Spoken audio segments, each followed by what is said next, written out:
Zoom is fun. So, yeah, again, thanks for the nice introduction. I feel like I don't really need to introduce myself again, but my name is Bryce Robinson. I'm currently at the Cornell Lab of Ornithology, and tonight I am going to share this project that I've been leading for about 5 years now called the Red-tailed Hawk Project. And okay, now it's not going to advance slides. Okay. Hold on just a sec. Are you still seeing it? Yes. Yeah. And now you're not? Yeah, we see it. We still sit. No, we're not.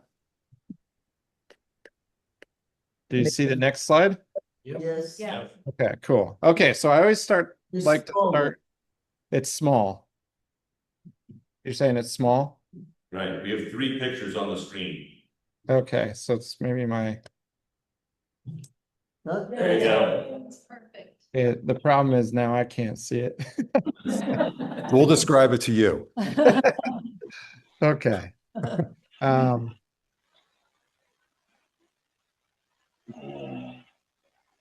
let me try one more thing.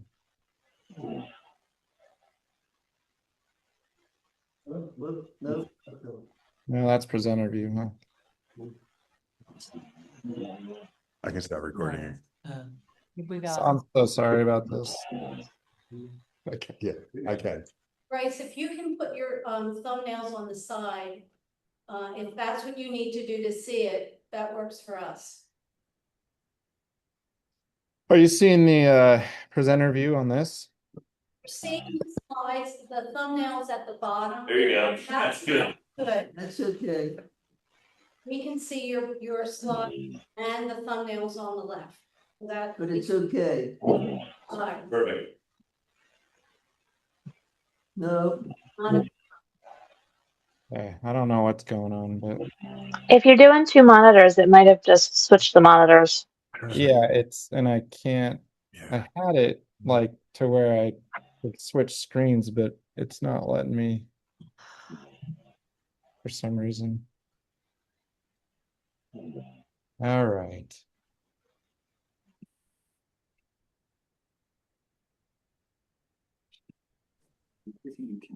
That is okay. Good for that. Okay. Yeah, I guess we can just go like this and we'll just roll through it like this. Is that okay? Yeah. All right. Again, sorry. So I like to start this talk with this slide of a scene that I think we're all really familiar with. I bet a lot of us actually saw a red-tailed hawk today. It's a species that's quite common where we live.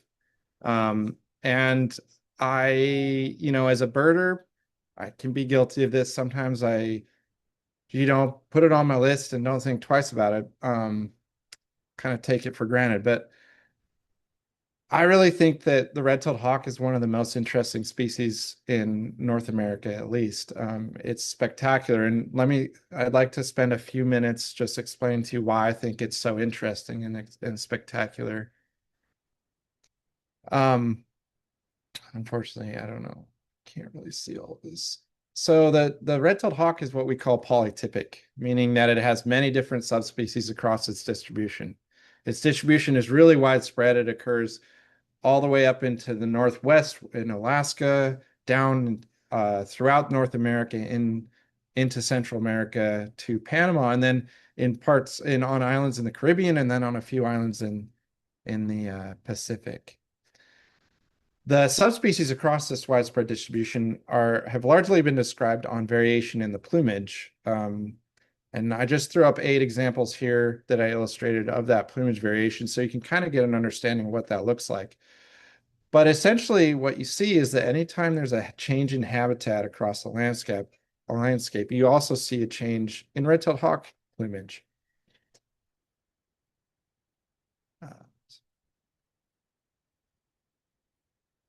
So here's another photo that kind of shows how much variation there is within the species. And not everything here is a subspecies. It's kind of just a bunch of variation from individuals that we've captured as part of this project. And you can see that there's a lot of variation in the amount of red in the tail. Some individuals don't have any red in the tail.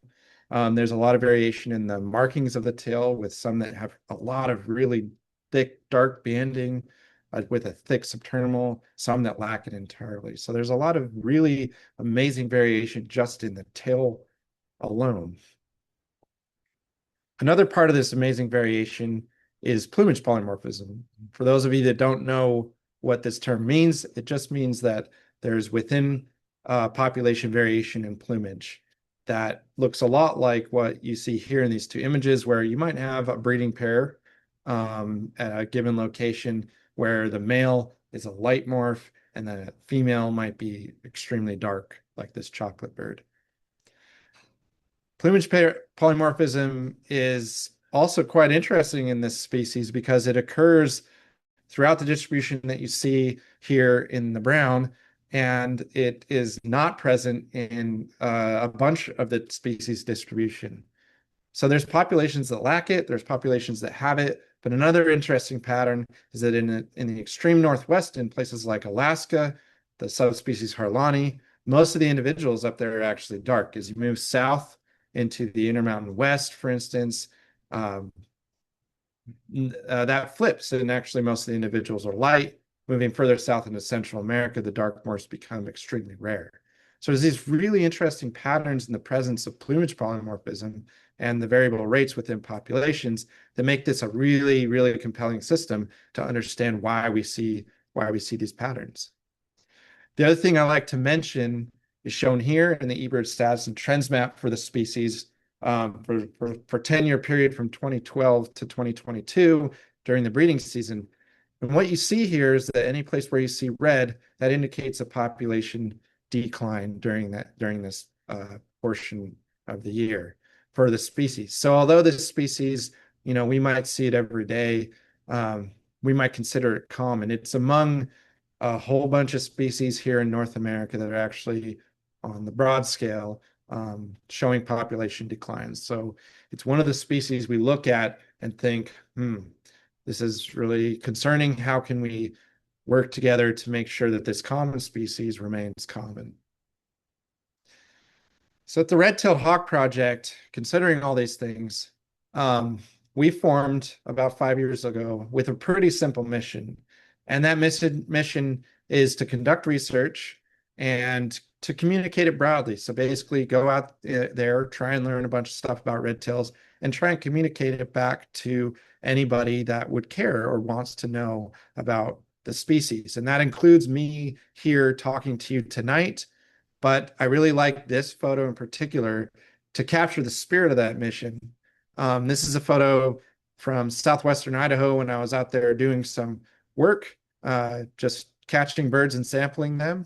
I had caught this bird on a really bright sunny day, and I went to some shade to get some photographs, and the shade happened to be, of course, over top or caused by a big tree that was over top of a farmhouse. And these kids were out front playing, and they saw me with this hawk, and they were just like, what is that? Came over and started talking to me, and their mom came over with them. And they'd never heard of a red-tailed hawk, but they saw me doing this. They knew what a hawk was. They had seen the hawks before. And so I had this opportunity to tell them what I was up to. And I got to show them all the interesting things that I thought, were interesting about this hawk in particular. And I think this really captures the spirit of what we're doing, because, maybe we sparked these kids, maybe I sparked these kids' interest in birds, nature. I don't know. Or maybe it's just a good memory for them. But we're trying to share information from, all of us doing research at the academic level, to giving talks to bird groups that care about bird broadly, to maybe also providing information to folks that are, bio-curious, that want to learn about nature but don't know much about it. One of the main platforms that we use to communicate our research is our website. And thanks for mentioning it in the introduction. It's redtailedhawkproject.org. And if you haven't been there, I really encourage you to check it out. I just want to show some of the things that I think are the most important for you folks to know about that are on the website. The first is the blog. The blog acts as something of a newsreel for the research that we're doing. We like to share things on our blog that are exciting to us, that we find interesting about the birds that we're tracking or about some of the results that we have. And try and speaking on at a level that's, for those folks that don't have a lot of experience reading scientific literature, for instance. Just next week, we'll be sharing a bunch of fun stuff that we've had lately. So if you're interested in this stuff, please follow along on the blog. Another tab that we have is this research tab that explains all the research we're doing and why we're doing it. So you might find here is this page that talks about why the red-tailed hawk is this excellent model species or this excellent natural laboratory for us to do research, conduct research on, and gain broadly applicable insights into the lives of raptors and birds more generally. And we also have this subspecies tab. This is something of a project of mine. It's really still under construction, but there's a lot of juicy information here if you really want to understand all these different subspecies and what makes them a subspecies. So again, the first part of the page is showing you that subspecies distribution map that I showed you recently, or just at the beginning of the talk. And then it goes through all the subspecies and has some visual representation of that subspecies, so you can kind of get an idea of what subspecies looks like compared to another. The part that I'm really working on is really in-depth identification plates for how to tell the difference between one subspecies and another. Here's Harlani, that extreme northwestern population. Most of the population breeds in Alaska, but there's a lot. This is a freaky looking red tail. There's a lot of weird stuff going on in the plumage of these birds, and there's a lot of variation. So I tried to condense that into this identification plate with a lot of annotations to tell you what to look for if you want to know whether or not you're looking at a Harlani. And then the other thing that is present in this subspecies page is that you can actually click on this link here and you can explore the subspecies in the Macaulay library if those photos exist. So for most of these subspecies, people are actually uploading photos to the Macaulay library, and then they're tagging them as a particular subspecies. So you can look at the identification plate, understand what features might be important, and then go through the photo pool and actually look at all the photos and see if it can tell or pull out those features that are in the identification plate. So our research focus is, characterized pretty broadly, pretty generally. Simply, it's to fill knowledge gaps in the species. So what does that mean? If you go to the Birds of the World, the Cornell Labs Birds of the World, if you haven't been to this resource, please do. It's comprehensive encyclopedia, for lack of a better term, of all the birds in the world, all the information we know. The red-tailed hawk account is quite robust, but there's still some very fundamental or foundational gaps in our knowledge in this species that by reading through this, we've pinpointed areas that we know we need to dig into to fully understand the species. And so that's kind of what's gearing our research. We're trying to fill the knowledge gaps of the general understanding about the species so that we can better understand it, better keep this common species common.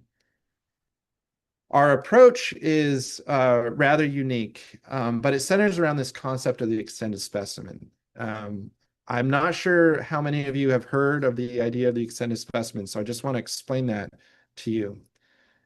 At our project, the extended specimen refers to both vouchered museum specimens and also standardized photographs. So the concept of the extended specimen actually comes from the museum world, but we're broadening it a little bit into encompass the standardized photographs that we take from every bird that we capture and sample on the landscape. So we capture, sample these birds and let them go. These standardized photos act as a visual record that we can connect all the data that we take for this individual. The standardized photos that we take, these center point for all of our data, look something like this. This is me taking a photo of this bird against a neutral gray background. And what we do is we take a standardized set of a bunch of different postures of the bird to fully capture an individual's plumage. And so everybody that's sampling birds in our project is doing the same thing.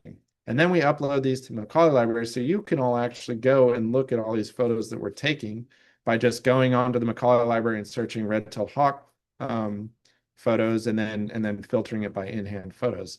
And you get stuff like this. This comprehensive photo pool for an individual that characterizes its full plumage can then be connected or networked to all the data that we gather for that individual. And that might be the age of the bird. We might take a blood sample for genetic analyses or toxicity. We might take a feather sample. We might take data on molt. We also might attach a GPS transmitter to get movement data for the bird. And then we might also get breeding information. So it creates this robust individual-based network data for every individual that we gather. And what we're really, or that we capture and sample, and what we're really trying to do is build big data sets, something that's plagued ornithologists that study large birds in the past is getting large, robust data sets that we need to do really high level research and analyses. So that's what we're focused on doing, pooling our resources and then sampling every bird and getting as much information we can as possible. And then as a community, building data sets on any number of the data that we take for an individual bird. So now that you know kind of our vision and our process, I want to transition into some of the research that we do and some of what we found. And I'll first focus on our movement ecology work, which I mean, essentially is work to understand when and where birds move and why they move. Before I go into that, I just want to give you a full picture of movement in the species in relation to migratory ecology. This species is actually an excellent species for studying factors that might drive differential migration or any differences in migration behavior between populations. And that's because there are many migratory strategies across the entire species distribution. So let me just show you what that looks like. Above this dashed line, everything above that is what's called a complete migrant. And what that means is that all the individuals for a portion of the year completely leave that area and then they move back up to breed. So above this dashed line, during the winter months, every red-tailed hawk, or nearly so, moves out into lower parts. And we get a lot of these individuals moving onto the Great Plains, into places in the east, etc. In this dashed line, this population is what is called partial migrant. And that simply means that some of the individuals move out of this region for a portion of the year, while others remain on their breeding territories for the entire year. Some move, some don't. And the other interesting thing about this population in particular is that they seem to be facultative in their migratory behavior. And what facultative migration means is that individuals might vary in their migratory behavior depending on the year and the local conditions. So if you have a particularly harsh winter, individuals might move that winter. If you have a particularly mild winter, some individuals might stay for the winter. Fluctuations in prey populations might drive individuals to move out of that area for a given portion of the year. And then below this dotted line, populations are considered to be resident, and that's a bit self-explanatory. This just means that individuals occupy that breeding region for the entire year. Now you'll notice that I didn't characterize this area in the east, particularly where we're at here in the parts of the Northeast, Pennsylvania, New York, and New England. That's because we don't really know exactly what this population does.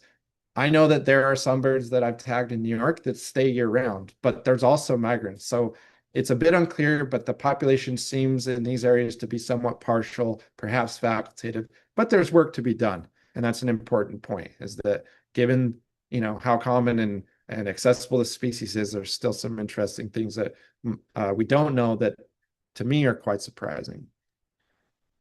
So this movement work that we do, what we use are these solar powered GSM GPS transmitters, and the GSM just means cellular. So the way these transmitters work is they work just like your cell phone. Anytime your cell phone has cell service, when you're moving about, going birding, for instance, these birds will actually have cell service. As they're flying around the landscape, they take GPS locations, and then at a given interval that we program about every day, they try to communicate that back to us through the cellular network. And we put these on a lot of migrants down here at lower latitudes during the winter, and we get, every day we usually get information from every individual. At about this time of year, though, we all know that a lot of red-tailed hawks start migrating north on their spring migration and go to places like boreal Canada and Alaska, where cell service and cell coverage is really poor, if even existent. So for a portion of this, for most of the summer, there's a lot of the birds that we tag we don't hear from. They continue logging data, and then in the fall, mid-October, they come back south and they dump all that data, and it's like Christmas for us. Makes fall migration that much more fun for us. And we get all the data from the summer activities of these birds. So now I just want to show you some of the work that we've done and some of the things that we've found. We are currently focused on studying red-tailed hawk migration in the Great Lakes region. This is work that my friend and colleague Nick Alioto is leading as part of his dissertation at Michigan State University. And there's one really cool pattern that you can see in this figure that you might notice from all this tracking data. So this is a bunch of different individuals on their spring and fall migrations as they're moving through this region. You'll notice that they're not flying over the lakes. And that's a general thing that soaring raptors do. They avoid soaring over open water. And so I just want to tell you some stories about what Nick's found that might help you understand why. So soaring raptors avoid crossing water. The reason a lot of the concentration is focused in this pinch point right here in northern Michigan is because that's where Nick actually catches the migrants that come through. It's a place called the Mackinac Straits. If you've never gone here for spring migration, this is a spectacular place to see migrating raptors, particularly red-tailed hawks. The time is now, so now until about the end of April is a really great time to see migrant raptors. This would be a fun field trip for you folks to schedule and go visit Nick at Mackinac Straits. The reason why this is an interesting spot is because the Mackinac Straits have this 5-mile stretch of water between the lower and the upper peninsula of Michigan that these migrant raptors have to cross if they want to get to their breeding grounds up in Canada. Of course, they could go around the entire lakes region, but this is the most efficient path, so a lot of birds try and do this.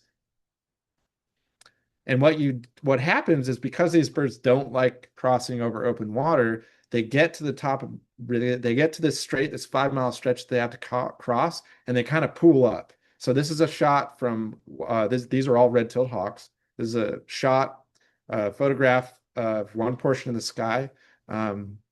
At a really good day, there could be hundreds of red tails in the air, just milling about, circling around, waiting for conditions to be just right for them to cross. So here's movement.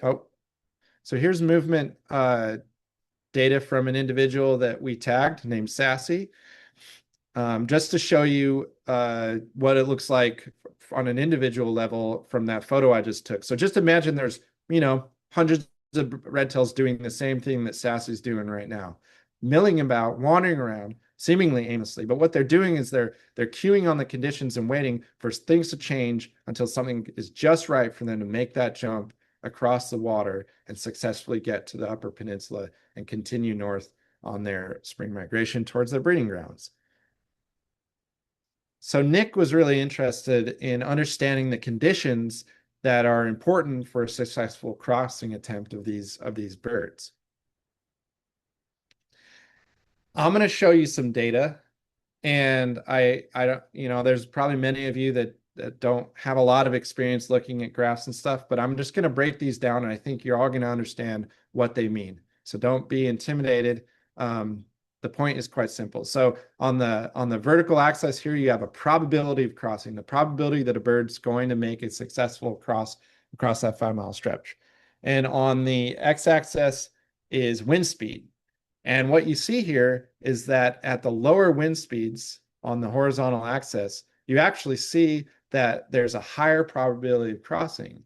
And what this means is that lower wind speeds are better for birds to have a successful crossing across this body of water. They don't like high wind speeds.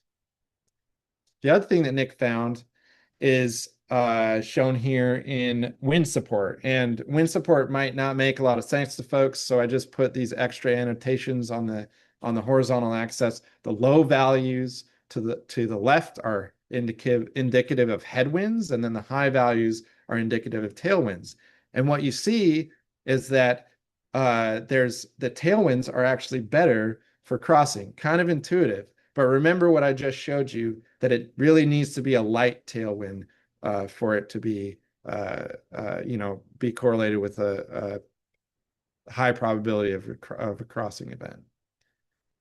And then this is uplift over water. So a lot of these soaring raptors, they use thermals. They use this warm air rising to effortlessly lift them up into the air, soaring up, and then moving really effortlessly, low energy across vast distances.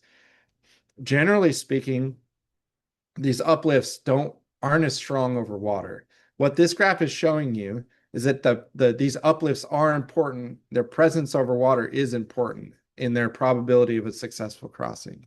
So you can see here that when uplift is present, it really increases the probability of crossing. So they need that rising warm air to help them across. These are really important insights for understanding the future of the species and their future for making their successful migratory path towards their breeding grounds. And this is because we know that climate change is influencing weather events across the world. And that generally looks like a lot of stochasticity or randomness, and also a lot of extreme weather events, things that might influence the crossing ability for these birds as they make their movement north. This also highlights conflicts with landscape change and infrastructure development. If these birds have to wait for conditions to be right, that means they need this area of the Lower Peninsula of Michigan to be able to support this large population of birds moving north in case they go for a week or so without the ability to make a successful crossing. So these are important things to understand to predict the future of the migratory behavior of the species and how it might impact them. The other important thing is shown in this figure, and this is actually a figure from a paper that Nick and I just submitted, that shows the conflict that migratory birds have, particularly the red-tailed hawks, with wind energy infrastructure. We all know that this is an issue, but this is just in the context of this region. And so in this figure, you can see the colored portions are the portions of high use of this migratory population moving up through this area in Michigan. So you can see that this is a corridor, with Mackinac being a very important place for that.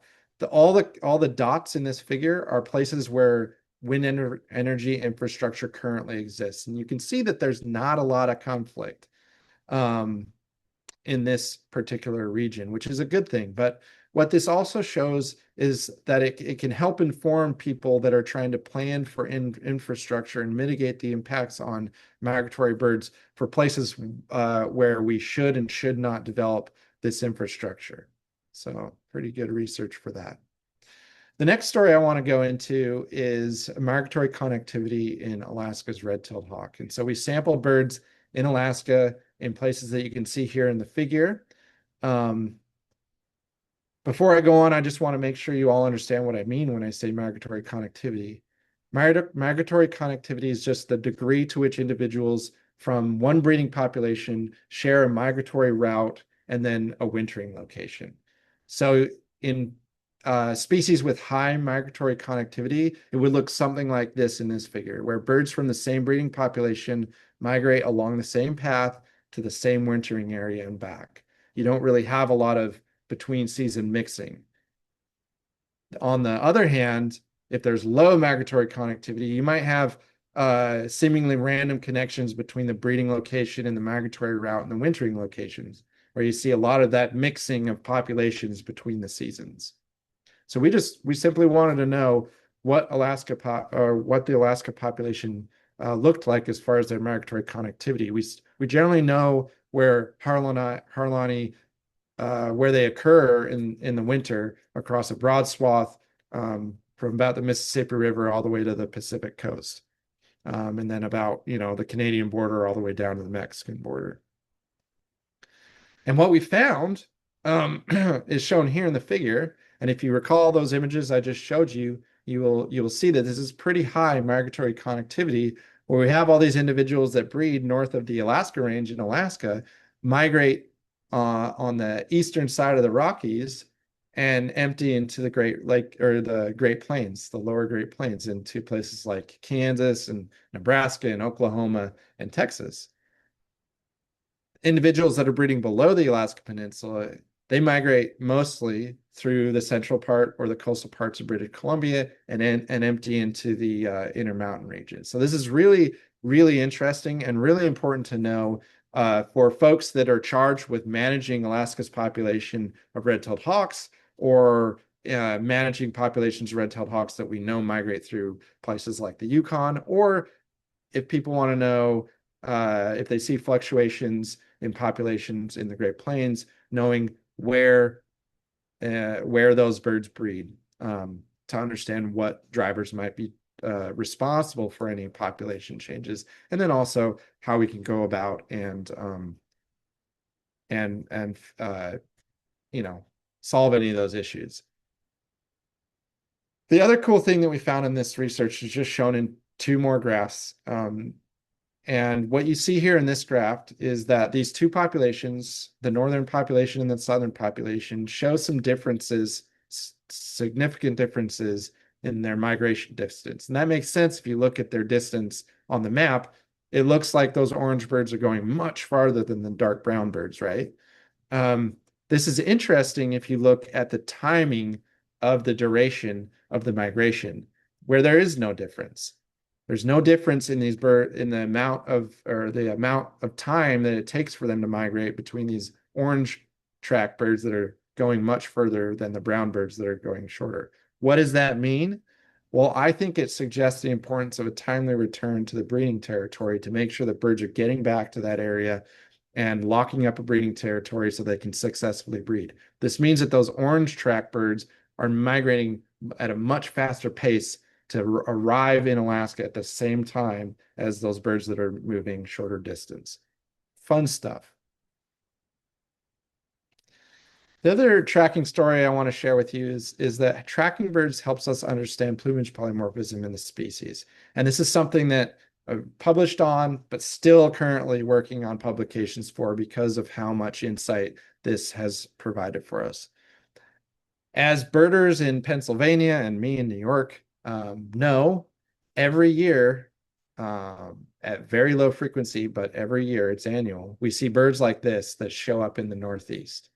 And for a long time, birders have and raptor biologists and ornithologists have wondered where these birds originate. Because if you recall, in the past, we considered plumage polymorphism in the species to only occur in Western populations. And folks in the East thought that these dark birds that showed up in places like Pennsylvania during the winter represented migratory colourus. If you go look at colourus red-tailed hawks for Pennsylvania, you'll find records. People are still putting them in as this. What that suggests, though, is that these birds are originating from far west and making this really crazy eastward movement, almost directly east in some cases, to this area in the Northeast. A lot of folks challenge this and suggest that these dark morphs actually might be coming from directly north, and represent a previously unrecognized dark morph in populations that breed in the Canadian boreal that we call the subspecies Abieticola. So we went out to try and figure this out and we I won't go into all the fun stories about how we got these four dark morph individuals. I will just say that it took an incredible amount of teamwork, collaboration, luck, and effort. It's one of those things that you just pour yourself into, and somehow things worked out, and we got these four individuals, two of which came from Hawk Ridge Bird Observatory in Duluth, Minnesota, one of which came from Mackinac, actually, and from Nick's site, and then one that my colleague Nicole and I caught at a landfill just outside of Toronto. And what we found from these individuals is that they indeed migrated pretty much directly north into the Canadian Boreal, where they spent the summer. And what you see here is the tracks of all these dark morphs. The light tan colored circles are actually light morph Abieticola that we had tracked from New York and from Mackinac, actually. So these are all the breeding locations for all the light morphs that we tracked. And the point here is that these dark morphs are falling into pretty much the same region as these dark morphs. But the real question is, sure, they spent the summer there, but do they actually breed here? Are they actually part of the breeding population? So what we decided to do was actually use home range analyses from the summer locations that we have from these individuals to try and understand whether or not these birds bred. So what I'm going to show you is more figures here, but I'm going to break it down for you so you understand what these little circular globular home ranges actually mean. So for this individual, there's a number in these figures or these images that this 2C just says this bird is in its second cycle, which just means it's 2 years old. It's a male.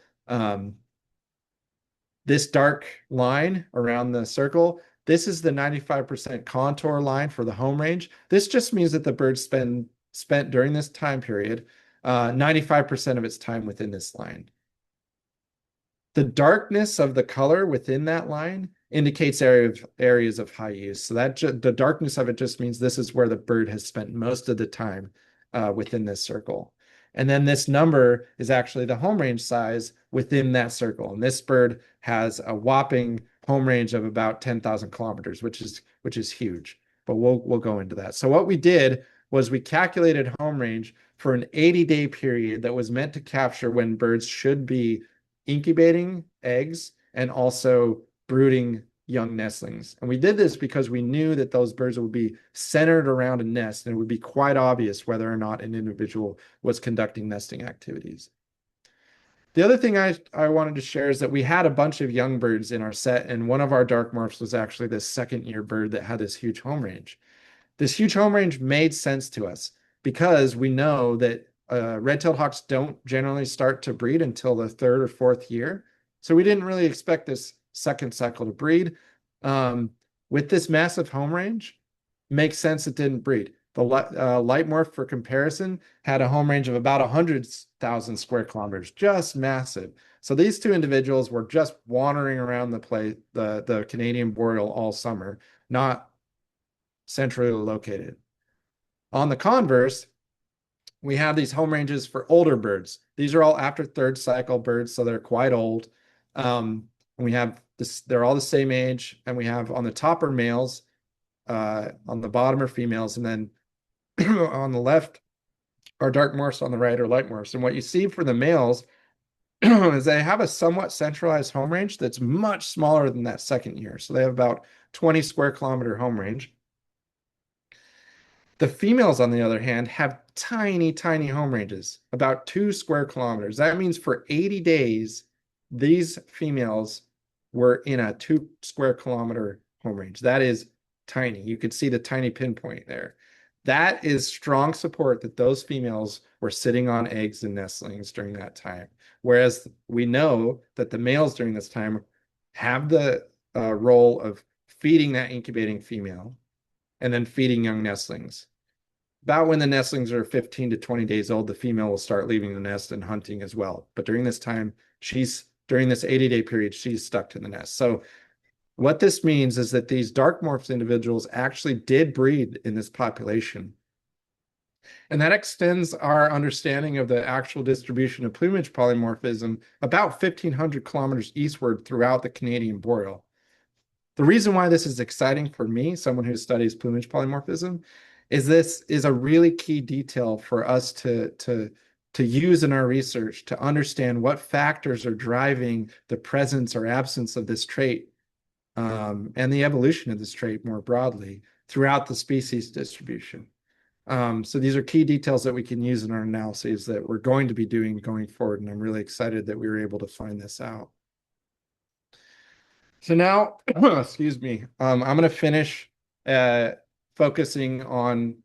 the talk focusing on the stuff that I did for my dissertation work at Cornell University, focusing on evolutionary genomics. That's something I'm still working on. But before I go into evolutionary genomics, I just want to give you folks a little primer on what I mean when I say genomics. I think everybody here probably understands what genetics are to some extent.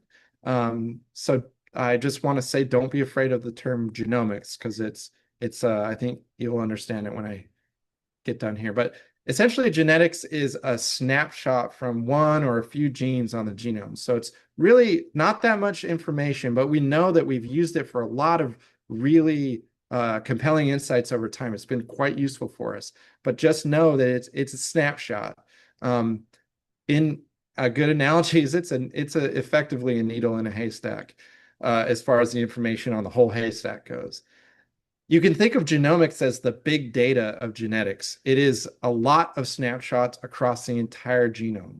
So it's a lot of information representing the entire genome that we can then use to understand a true genomic representation for every individual that we sample. Hopefully that makes sense. The other term I'm going to focus on, because the rest of this is going to be focused on phylogeny for the red-tailed hawks, is phylogenomics. That's basically using from every individual a nice genomic representation to understand the relationships and evolutionary history of a set of individuals. In this case, what I'm going to show you is between all the different subspecies. So the real question that I was trying to get at with this work is whether or not the plumage variation that we see across the distribution of the species, sometimes not very much between populations, sometimes a lot, does that really actually indicate evolutionary distinctiveness? So is a population like Harlani, because they're so crazy different, does that mean they're the most different red tail? That's the question.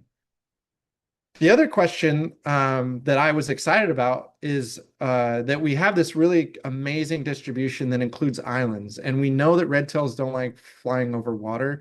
We know that islands have had a big role in speciation throughout time in many different species, not just birds. So we know that islands shape diversity. So one might consider that in the red-tailed hawk, because they don't like flying over water and islands are isolating, these should probably be the most different populations. So it was exciting for me to dig in and figure out whether or not this was the case. The other thing that I wanted to include in this was samples of the rufous-tailed hawk. For those of you that have never heard of this, this is an illustration I did of a rufous-tailed hawk. It looks incredibly similar to the red-tailed hawks. Actually looks more like a red-tailed hawk than some other red-tailed hawks in North America look. This bird is 4,500 kilometers from the nearest red-tailed hawk population in Panama. So it's very, very what we call allopatric, very separated from the rest of this. This is the sister species of the red-tailed hawk. The way we did this, and this is really the reason why it's never been done before, is because to get to get genetic samples from all of these populations would have been near impossible, because you can see all the populations that occur in Central America on the islands in really hard to access areas, hard to get permits to do this, hard and expensive. Nobody's done it. But there exist all these museum specimens from a very long time ago when people would collect red-tailed hawks, a lot of them pre-1900. The reason they haven't been used is because up until recently, we weren't able to get high-quality genetic data from these old specimens. I decided to try an approach to get those high-quality genetic data from specimens. And so I made a mixed approach using blood samples from the birds that we caught as a group on the landscape, supplemented with museum samples from these populations that are almost impossible to sample. So what did we find?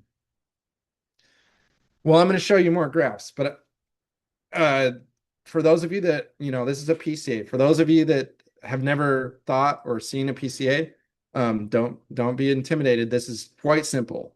What you're looking at here is the color corresponds to the population, so the subspecies. And then the real way to read this is just understand that the closer any circle is to another circle, that means genetically they're more related to one another. The farther apart they are, the less related. And what you see here is actually a lot of overlapping, so a lot of genetic similarities, but you do see separation in two different groups. And those groups actually correspond to groups, two main groups, an Eastern group and a Western group. And so to understand this further, we dove in and did a few more genetic analyses, including creating what's called a phylogeny or an evolutionary tree that also actually captured this Eastern and Western grouping. And you can see that here on this map, where these samples are and what group they belong to. The interesting thing, and we also time dated this tree. So that this, to understand when this separation into these two main groups might have occurred. And it occurred, these things have wide confidence intervals, so we can't be really sure, but it occurred about 1.7 million years ago. Let's say 2.5 to 1.5 million years ago. That might not mean anything to folks who don't know evolutionary history all that much, but I will just tell you that that's about mid-Pleistocene. And during this time, there was a lot of glaciation in North America, particularly. And so I threw this really terribly drawn glacier over top the distribution map just to tell you what might have occurred during this instance. So there was this huge glacier over much of the northern part of North America that pushed a lot of populations southern, and a lot of sea level dropped. So there was more habitat in coastal regions, etc. But the other thing that, a lot of people who study glaciation in the Pleistocene can't really put a finger on because of the way mountains function and glaciers function in mountains. But I think it's reasonable to assume that the Rocky Mountains were glaciated more substantially, of course, than they are today during this time, which enhanced the isolating barrier of the Rocky Mountains for keeping two populations of red-tailed hawks apart, which is probably, given the timing of our tree, when these populations separated. The other really fun thing from this tree is when we look at this Western group, you remember I sampled that population on the very southern tip of South America, the what's considered a separate species now. This population actually falls right in the middle of that Western group. What this means is that genetically speaking, this is not a different bird than a red-tailed hawk. This is a red-tailed hawk. What's even cooler about this is that it is sitting right next to the subspecies Calurus, which are samples that I collected from southwestern Idaho. So does this make sense that this population on the southern tip of South America is most closely related genetically to birds in Idaho? When I saw this, I was it can't be. I did not believe it. But then I started thinking about the biology of this population. Remember what I was talking about, the migratory behavior of this Western subspecies, that they're partially migratory, meaning a portion of this of that population moves south into Mexico and Central America every year. Just like this. They move as far south as Costa Rica and Panama. Not many individuals, but they do. So I think that it's reasonable to assume that at some point in evolutionary history, given our tree about somewhere around 500,000 years ago, something happened where a number of birds overshot this and somehow ended up in South America, where they established a breeding population. Pretty exciting. This is also supported by looking more broadly in this group, at looking at these populations that are on these islands on the Pacific coast. They actually belong to this group instead of being more closely related to the mainland Mexico population, as you might expect. They're geographically closer to Mexico than they are to these Idaho populations, and yet they show genetic similarities. This suggests that these populations also were founded by migratory birds from the Intermountain West area. Really showing that migration has played a role in the establishment of populations in some pretty surprising areas for the species, and really is at odds with what we expected when we went in to doing this work. And with that, I will end back on this photo of this, beautiful photo that my mentor Jerry Ligori took years ago in Utah of what, something that we see every day. And what I'm hoping is that, I just threw a lot of information at you. Hopefully you absorbed a bunch of it. And you can now look at a red-tailed hawk with new appreciation and some new knowledge that you can impart on folks next time you're out birding for people that haven't heard these stories yet. And I will say, again, thank you for inviting me to share the project. I am very, very open to getting emails from anybody that wants to talk about red-tailed hawks. If you don't get a question off to me tonight, please email me. My email's here. Here's QR codes that you can, use your phone to, grab the link to the Facebook page and the website. The Facebook page is essentially just a copy of our blog. So in case that's, if you spend a lot of time on Facebook, that might be where you want to follow along. And with that, again, thank you.